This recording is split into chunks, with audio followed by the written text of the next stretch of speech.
Matthieu chapitre 17.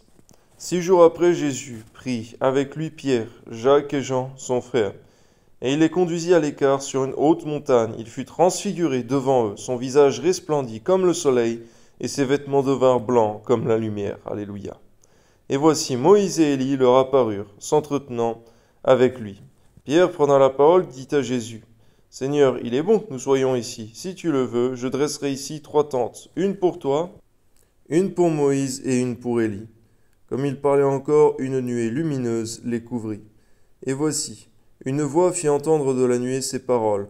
Celui-ci est mon fils bien-aimé, en qui j'ai mis toute mon affection, écoutez-le.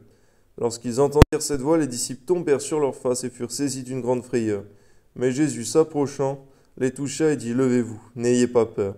Et ils levaient les yeux et ils ne virent que Jésus seul. Merci Seigneur pour toutes ces choses, Seigneur, que tes disciples ont vues. On voit, Seigneur mon Dieu, dans ces 2 derniers chapitres, que Pierre ne comprenait pas tous les desseins de Dieu. Il avait pu avoir cette révélation, Seigneur Jésus, que tu étais le Fils de Dieu, mais cependant, il ne voulait pas que tu ailles, Seigneur, à la croix. Et il ne comprenait pas non plus, Seigneur mon Dieu, cette révélation sur la montagne, Seigneur mon Dieu, cette transfiguration.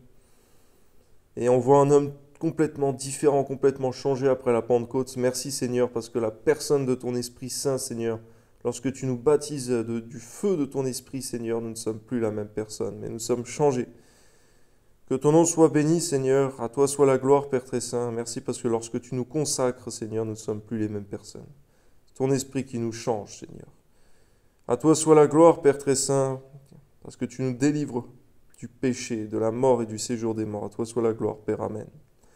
Comme ils descendaient de la montagne, Jésus leur donna cet ordre. Ne parlez à personne de cette vision, jusqu'à ce que le Fils de l'homme soit ressuscité des morts. Alléluia.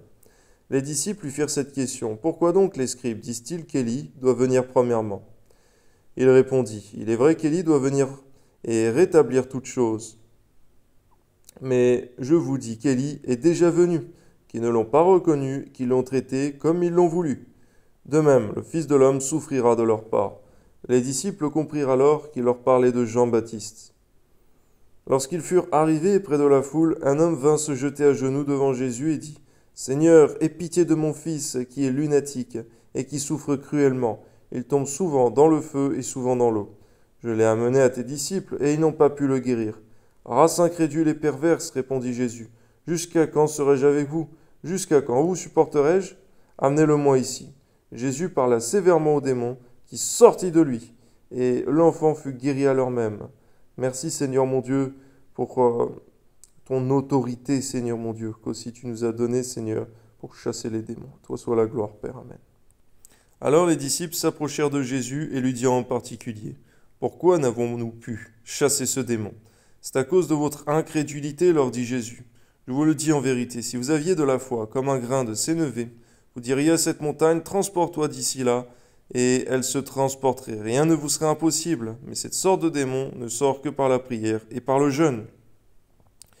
Seigneur, tu nous montres de façon très claire, Seigneur, pour exercer ta puissance, Seigneur, avec ta pleine autorité, Seigneur, il nous faut passer par le jeûne, par la consécration, comme tu es passé, Seigneur, dans le désert. À toi soit la gloire, Seigneur, permets-nous de ne pas échapper au jeûne si nous voulons pouvoir te servir efficacement. À toi soit la gloire, Père très saint, dans le nom de Jésus. Amen. Pendant qu'ils parcouraient la Galilée, Jésus leur dit, « Le Fils de l'homme doit être livré entre les mains des hommes, ils le feront mourir, et le 3e jour il ressuscitera, gloire à Dieu. » Ils furent profondément attristés.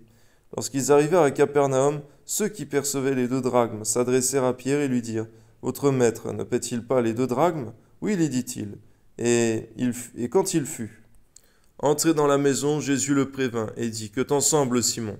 Les rois de la terre, de qui perçoivent-ils des tributs et des impôts? De leurs fils ou des étrangers? » Et il lui dit, « Des étrangers. » Et Jésus lui répondit, « Les fils en sont donc exempts.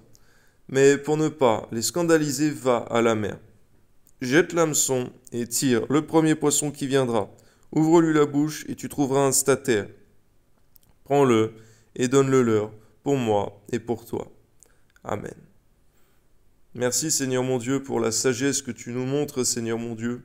Permets-nous de manifester la même sagesse, le même équilibre, Seigneur mon Dieu, ici-bas sur terre, pour ta gloire et par ta grâce, Père, au nom de Jésus. Amen.